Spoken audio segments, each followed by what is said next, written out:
Doubts that the United States is preparing for war. Look at what's happening on the ground.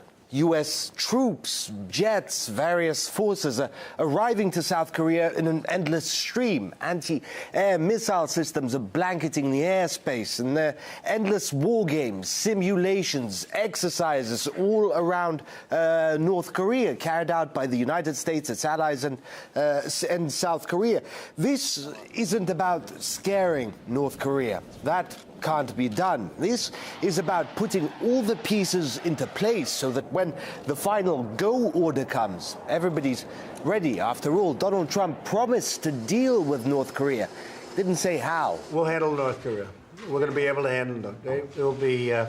It will be handled.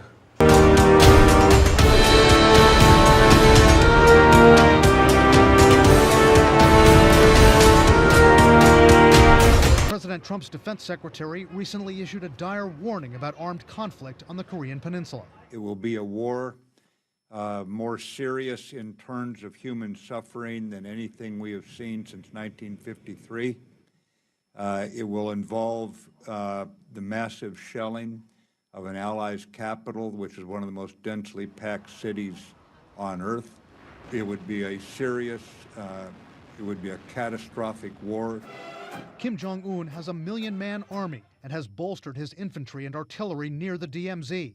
The Pentagon says much of those forces are in underground bunkers, ready to fire on Seoul at the first whiff of an attack by the U.S. The number of missiles that they have that they could launch into South Korea, they could cause a lot of damage. There are about 28,000 U.S. troops in the region.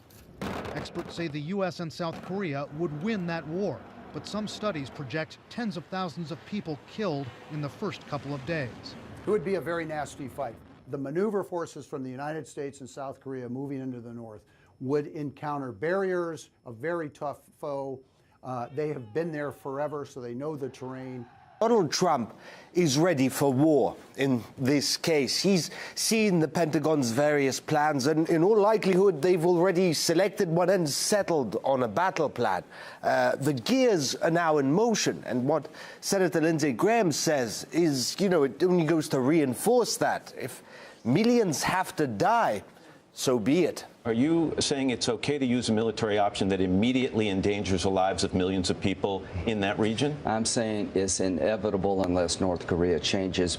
The U.S. has carried out another successful test of an intercontinental ballistic missile. The United States has successfully test-launched an unarmed Minuteman III missile. The ICBM was launched at around 2 a.m. on Wednesday local time from Vandenberg Air Force Base, about 210 kilometers northwest of Los Angeles, California. The U.S. Air Force stated the missile flew more than 6,400 kilometers across the Pacific Ocean and hit a target near the Kwajalein Atoll. This ICBM test comes just days after North Korea test-fired a long-range missile last week and is Washington's fourth such launch this year. Prior to this, the U.S. Air Force said the test aimed at checking the missile's readiness, effectiveness, and accuracy. There is a military option to destroy North Korea's program and North Korea itself. He's not going to allow President Trump the ability of this madman to have a missile to hit America. The Pentagon is reporting highly unusual activity near the coast of North Korea. The Defense Department says that they have evidence of an ejection test by a North Korean submarine. The activity comes just days after North Korea successfully launched an ICBM capable of hitting the American mainland. In California, the United States Air Force is prepping to test launch an unmanned ICBM in a show of force to North Korea. Now, one senator is claiming war with North Korea may be inevitable. Vanilla Chan has been following that story, and she joins us for more tonight. Gosh, is there rhetoric out there? Oh, yeah, Ed. Strong words, to say the least, coming out of none other than Senator Lindsey Graham just this morning during an appearance on a morning talk show. Take a look. The only way they're going to change if they believe there's a credible threat of military force on the table. The Chinese are miscalculating Trump and so are the North Koreans. He's got to choose between homeland security and regional stability. Japan, South Korea, China would all be in the crosshairs of a war if we started one with North Korea.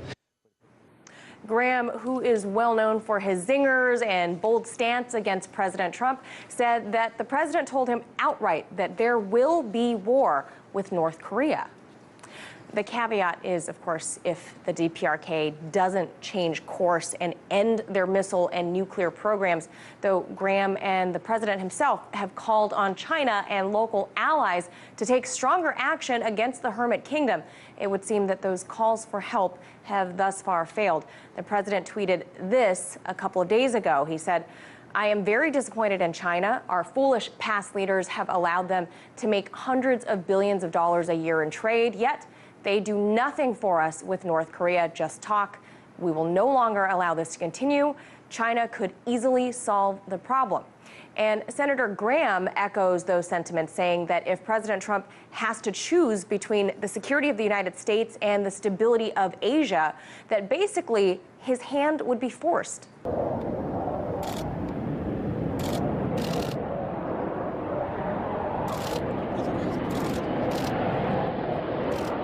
And we heard earlier from the president's harshest critic, possibly, Lindsey Graham. He minced no words that it sounds like another Korean war is in the offing. Ominous words from a senior statesman of his level. His words leaving many Americans very nervous, as you might imagine. Well, the Secretary of State did say he's dealing with a short period of time. That doesn't sound very good. Not good. Let's go to Jack Rice tonight, former CIA agent. He can tell us more about this. Jack, your response to Senator Graham's comments about war, was it reckless or it was just the absolute truth of what we're dealing with here? Well, it's petrifying, Ed. I mean, in the end, here's what we've got. We've got more than 10 million people in Seoul, 35 miles from the DMZ. We have more than 25 million people in the Seoul metro area. And the fact is if there is war, there will not be thousands of people who will die. There will be tens, potentially hundreds of thousands. So let's be clear about the numbers if we're going to go down that path. And yeah, scary.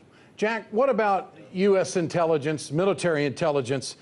The submarine activity, if the Pentagon has detected some type of ejection from a North Korean submarine, who knows whether their stealth ability is there or not. They could park off Los Angeles or off the West Coast and deliver something from a submarine. Isn't that the real concern for the United States right now?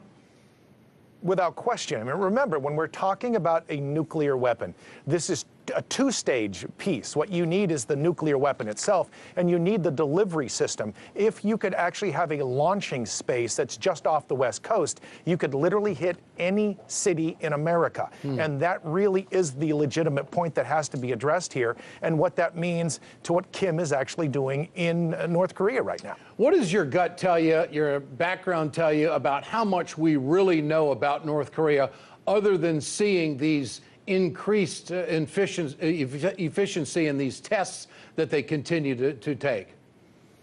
Well, Ed, here's what we really know at this point. We're looking at least a dozen nuclear devices that they have. Are any of those small enough to actually put them on the end of a missile right now? Probably not. Is the delivery system close? Yes. We've seen at least 2 tests within the last 30 days. We've seen some dozen tests since February, more than 18 different missiles since February. That's more than his father and grandfather combined. So, I mean, we know the threat's out there. We know that it's building, and we know, frankly, that it's going to get worse. The real question is, if we blink, if we push back, if we turn this into a war, what will a cornered Kim do?